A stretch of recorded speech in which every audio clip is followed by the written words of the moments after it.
Hello everyone. तो इस video में आज हम बात करने वाले हैं organic reagents and their uses part number 19 B part के बारे में। तो अभी तक हमने 19 ए पार्ट तक बात किए थे और 19 ए पार्ट में हमने बात किया था हेलोफॉर्म रिएक्शन के बारे में। तो वहाँ भी रिएजेंट हमने यूज़ किया था हेलोजन X2 और उसके साथ एक बेस यूज़ किया था। तो अगर 19 पार्ट आपने नहीं देखा होगा 19 ए तो देख लीजिए वो पार्ट। भले 19 ए पार्ट के साथ बी पार्ट का कोई रिश्ता नहीं है क्योंकि वो हेलोफॉर्म रिएक्शन था और ये हॉफमैन डिग्रेडेशन रिएक्शन होगा। तो ये दोनों रिएक्शन बिल्कुल अलग है। ओके, तो चलो इस बार रिएजेंट के बारे में बात करते हैं। नाम क्या है?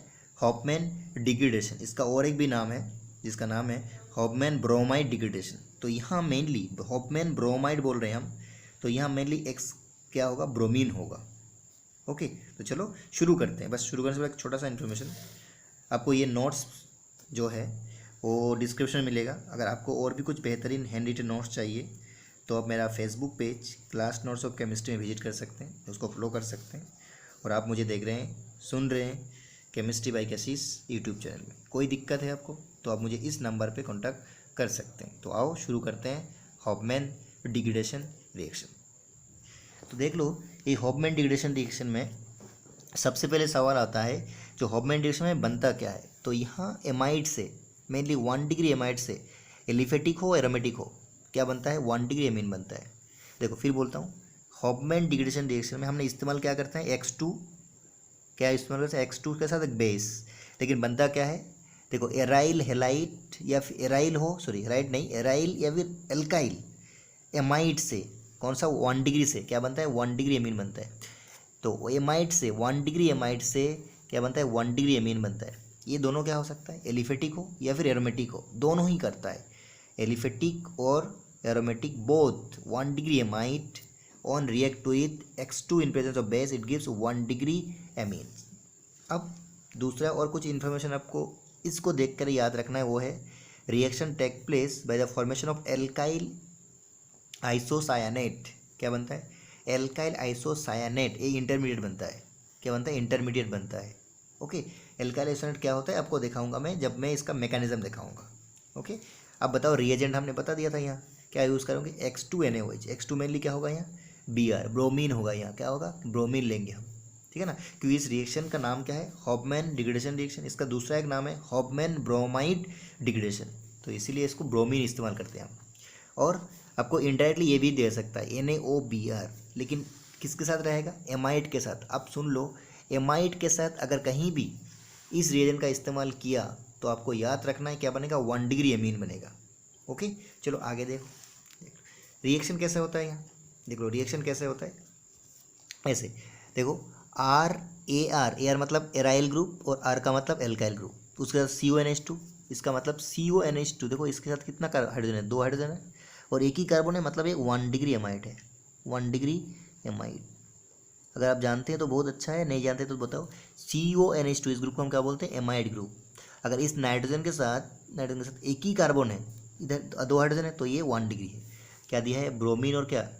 KOH एक बेस है।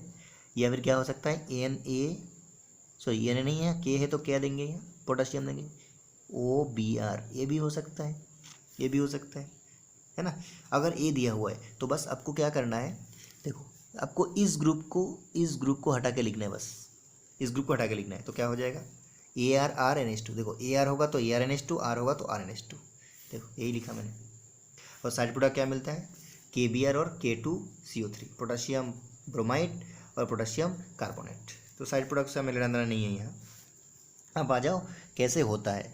तो कैसे होता है जब भी बोलते हैं तब मैकेनिज्म का बात आता है। तो देख लो मैकेनिज्म कैसे होता है। अब देख लो, ये एमाइड था, RCONH2 क्या था? एमाइड था। अब देख लो, ये जो हमने बेस इस्तेमाल किया था वो बेस क्या करता है? पहले बेस क्या करता है? बेस का काम दुनिया में आना क्या? हाइड्रोजन लेने के लिए। तो यहाँ जो नाइट्रोजन के साथ हाइड्रोजन लेता है वो एसिडिक हाइड्रोजन है। क्यों?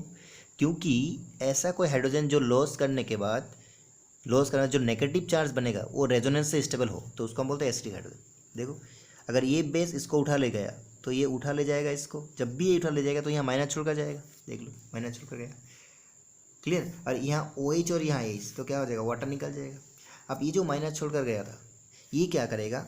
ये जो ब्रोमीन आपने इस्तेमाल किया था उस ब्रोमीन को अटैक करेगा। देखो ये ब्रोमीन इसमें अटैक किया, एक ब्रोमीन को निकाल दिया, तो ऐसा प्रोडक्ट बन जाएगा RCONH बन जाएगा। ओके, देखते हैं अगला स्टेप में।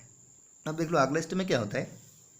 देखो जब भी ये बन गया पहला स्टेप में, तो यहाँ फिर हाइड्रोजन एक बच गया था, ये भी एसिडिक हाइड्रोजन है। अब याद करो ये ज़्यादा एसिडिक क्यों, क्योंकि ये ब्रोमीन इलेक्ट्रॉन विड्रॉइंग ग्रुप है। ठीक है, तो यहाँ माइनस छोड़कर जाएगा, फिर देखो माइनस छोड़कर जाएगा कि नहीं, बिल्कुल। अब ये माइनस रेजोनेंस से स्टेबल होगा, मैंने बोला था आपको, क्यों, क्योंकि पाई सिग्मा माइनस, देखो रेजोनेंस कब होता है, जब पाई सिग्मा माइनस रहता है डिलोकलाइजेशन। तो यहाँ देखो पाई सिग्मा माइनस, तो देखो देखो पाई सिग्मा माइनस हुआ, तो देखो 1 2 3, देखो 1 का चार्ज, देखो 1 का डबल बॉन्ड क्या कर दो, इसको दे दो और माइनस यहाँ दे दो, बस हो जाएगा। तो ये बन जाएगा, ये बन जाएगा। लेकिन देख लो इससे आपको ये रेजोनेटिंग स्ट्रक्चर, इससे आपको कोई लेना नहीं, बस आपको यहाँ से जो ये बनाना है यहाँ से आगे बढ़ाना है। अब देख लो यहाँ से क्या हो जाएगा, देखो ये बन गया था, बिल्कुल बना था कि नहीं, ये बना था।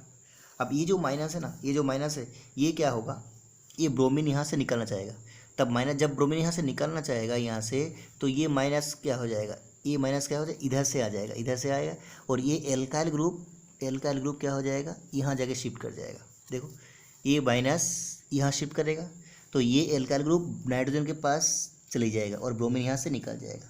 तो देखो अब सुनो, ब्रोमीन निकल रहा है, ये आर ग्रुप को यहाँ अटैच कर दो नाइट्रोजन के साथ, और यहाँ से यहाँ डबल बॉन्ड कर दो, तो क्या बनेगा C double bond O double bond N, और R के साथ क्या होगा, N के साथ क्या होगा, R होगा।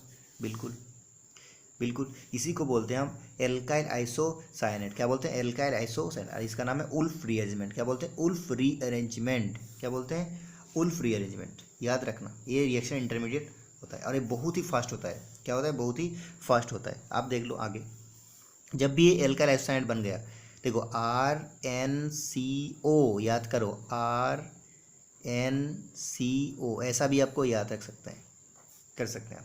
तो ये भी एक इंटरमीडिएट है, ये भी एक इंटरमीडिएट है, ये भी एक इंटरमीडिएट इस रिएक्शन में, लेकिन ये सबसे इंपॉर्टेंट इंटरमीडिएट है, ये सबसे इंपॉर्टेंट इंटरमीडिएट है। Okay, alkyl isocyanate. Okay, clear है। आप देख लो यहाँ, अब जो ये बना, आप इसका हाइड्रोलाइज करा दो। हाइड्रोलाइज कैसे कराओगे, देखो यहाँ इलेक्ट्रोपॉजिटिव सेंटर ढूंढो।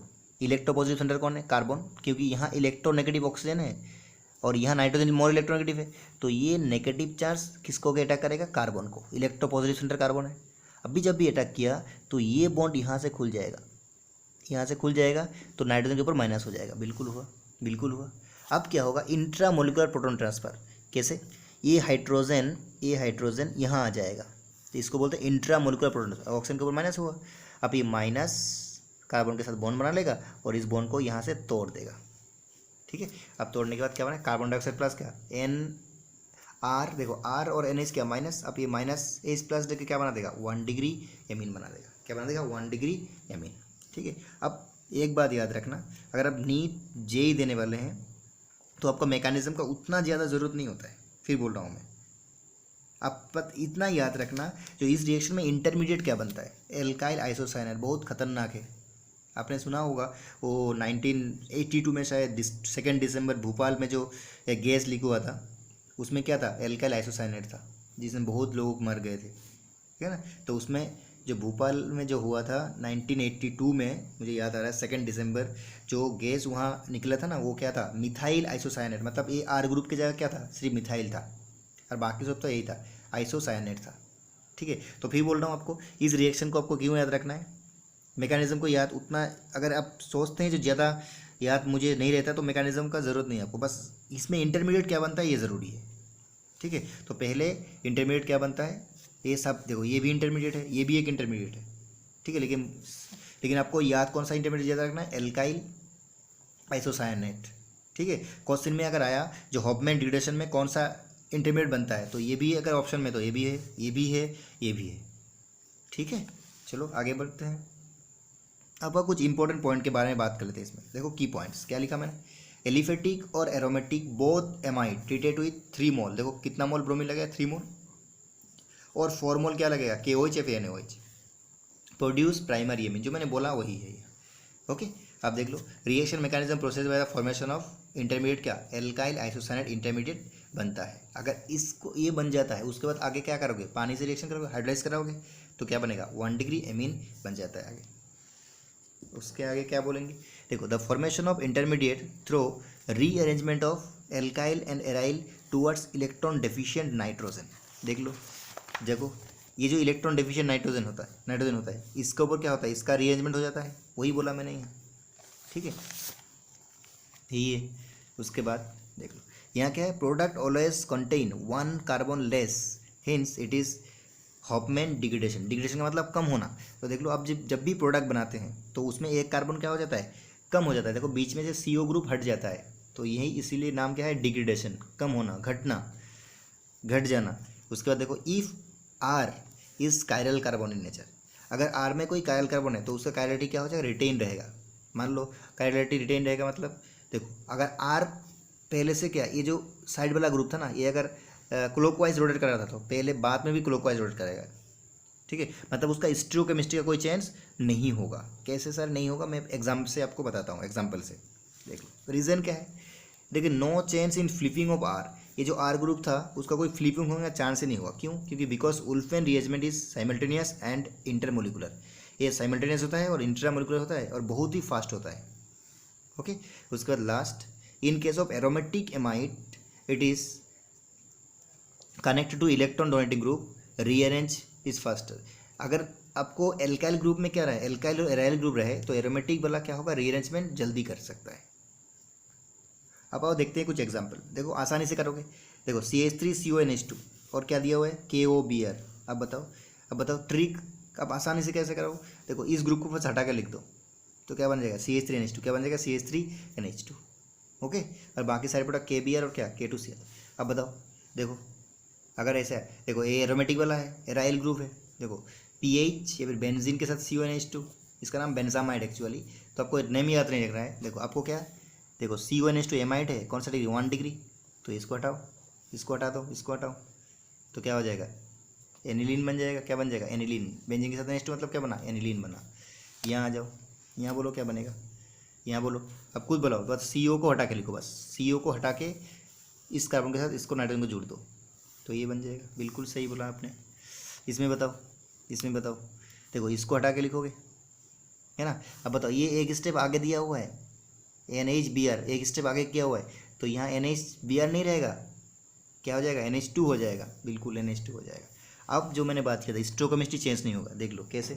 देखो ये जो CONH2 ये तो फिक्स्ड है, लेकिन ये कार्बन जो है ना, बाजू वाला जो R ग्रुप था, एल्काइल ग्रुप था, इसमें ये जो कार्बन है कायरल है। क्यों कायरल कार्बन, क्यों, क्योंकि इस कार्बन का 4 अलग अलग ग्रुप है। देखो एक CH3, एक हाइड्रोजन, एक इथाइल ग्रुप और एक एमाइड A ग्रुप, तो ये कार्बन कायरल है।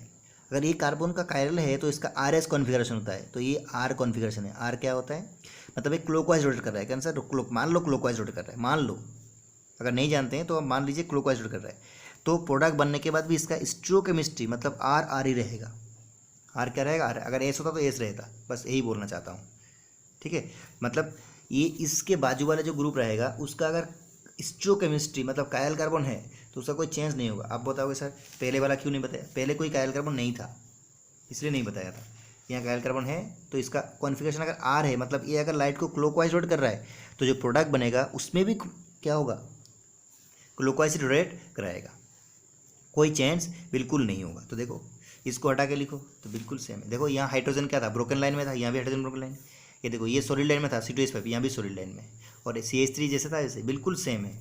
यहाँ देखो, यहाँ बोलो, ये लास्ट एग्जांपल है, देखो देख लिया, बस CO को हटा के क्या लिख दो बाकी सब, तो ये बन गया। ओके, तो ये था हमारा हॉफमैन डिग्रेडेशन रिएक्शन या फिर क्या, हॉफमैन ब्रोमाइड डिग्रेडेशन रिएक्शन। उम्मीद करता हूँ आपका मैक्सिमम सवाल मैंने करा दिया, यहाँ जितना भी पॉसिबिलिटी एग्जाम्पल है सब में करा दिया मैंने। अगर कोई सवाल है, कोई दिक्कत है या फिर कोई शिकायत है तो मुझे कमेंट सेक्शन में ज़रूर बताना। और अगर आपको वीडियो पसंद आया तो प्लीज़ लाइक करना है, ओके। और अच्छे रहो, खुश रहो और इंतज़ार करो अगला वीडियो के लिए। Thank you, thanks a lot and all the best.